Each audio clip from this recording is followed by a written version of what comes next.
68. That is the number of distinct indigenous peoples currently recognized within the borders of Mexico. And we're not just talking about groups on a list. We're talking about communities, each with their own rich history, unique culture, and a really deep, centuries-old connection to the land. But to truly wrap our heads around the sheer magnitude of what we're unpacking today, we have to look at the human scale of this. And the scale is absolutely massive. According to the 2020 census data, 23.2 million people in the country self-identify as indigenous.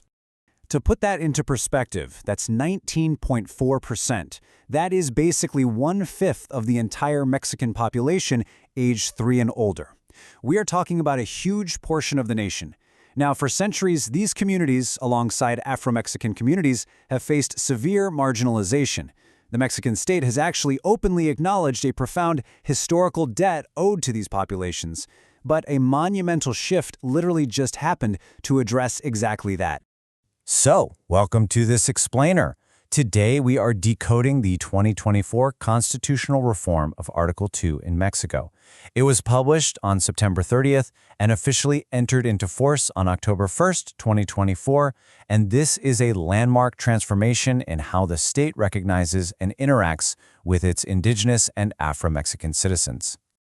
Now, constitutional law can be incredibly dense, so we've broken this whole thing down into 6 manageable parts: context and historical debt, the road to reform, subjects of public law, prior consultation, women and culture, and finally, impact and challenges.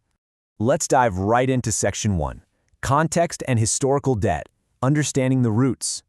To grasp exactly why this 2024 reform is such a game changer, we have to understand what came before it.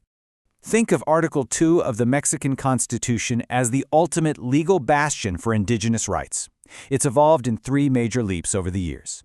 Back in 1992, the state finally recognized the pluricultural nature of the Mexican nation, a big step. Then, in 2001, the law introduced the notion of autonomy, recognizing traditional normative systems. And now, in 2024, we've reached a totally new milestone, legally recognizing these communities as subjects of public law, and crucially, officially bringing Afro-Mexican communities, who are descendants of African populations brought over during the colonial era, under this exact same protective, autonomous umbrella. Moving on to Section 2, the road to reform, the legislative journey. How did this actual text become the law of the land? Well, the initiative was presented by the President of the Republic in February 2024. And, in today's highly polarized political climate, constitutional reforms usually trigger massive, drawn-out battles. But the voting data on this one is wild. In the Chamber of Deputies, 492 in favor, 0 against, 0 abstentions. And in the Senate, 128 in favor, 0 against. That is an extraordinarily rare, unanimous cross-party consensus.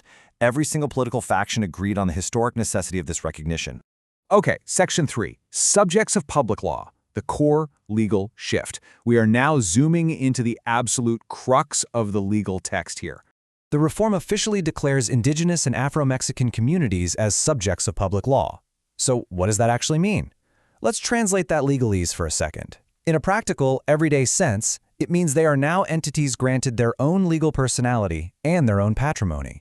It is a hard, constitutional guarantee of their autonomy to organize, govern themselves according to their traditional systems, and importantly, administer their own resources.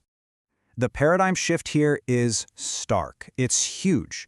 Before this reform, the legal framework basically treated these communities as objects of state protection, essentially passive, marginalized groups dependent on state welfare and paternalistic policies.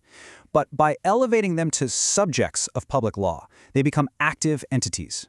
They aren't just being helped by the state anymore. They are legally empowered to administer their own budgets directly, operate their own institutions, and actually drive their own economic development. Which brings us to Section 4, Prior Consultation and Rights, the right to be consulted.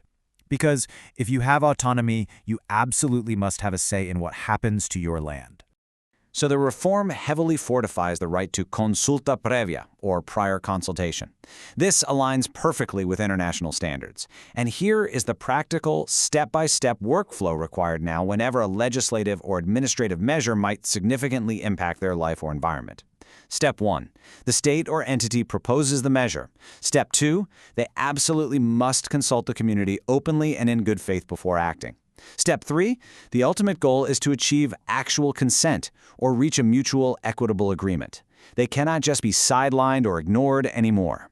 And here is where it gets really interesting financially. There's a specific stipulation added to the Constitution. The text explicitly says, when a measure benefits a private entity, the cost of the consultation must be covered by them. Plus, if a person or a corporation makes a profit from that measure, they are legally obligated to provide the Indigenous or Afro-Mexican community with a fair and equitable benefit. It's a direct legal safeguard against the exploitation of rich, biodiverse territories without compensating the community. Let's look at Section 5, Women, Culture, and Territory. Zooming into the specifics. While the broad legal concepts are fascinating, the actual text gets highly specific and incredibly human-centric here. Just listen to this extensive list of cultural and territorial rights that are now explicitly enshrined in law.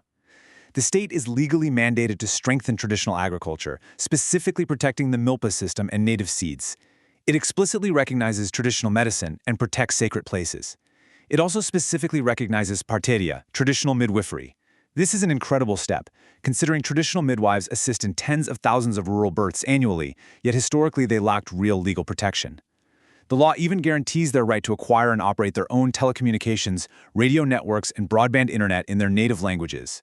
And we absolutely have to talk about the transversal protection of women, built right into the core of this reform. Throughout the source text, there is a major emphasis on gender. The Constitution now explicitly mandates the state to guarantee the effective participation of Indigenous women in conditions of equality. Practically speaking, this means protecting their right to vote and be voted for in traditional systems without any discrimination, ensuring their access to education and health, and crucially, guaranteeing their right to the property and possession of land. Finally, Section 6, Impact and Future Challenges, turning text into reality. The law officially entered into force on October 1, 2024, but what happens now?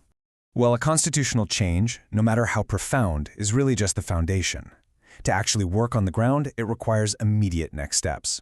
First, they have to create secondary laws to regulate exactly how these consultations and legal validations will operate in practice.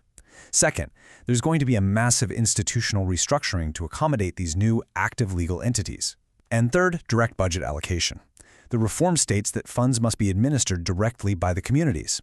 That means public policies literally have to be redesigned to hand over the financial reins equitably.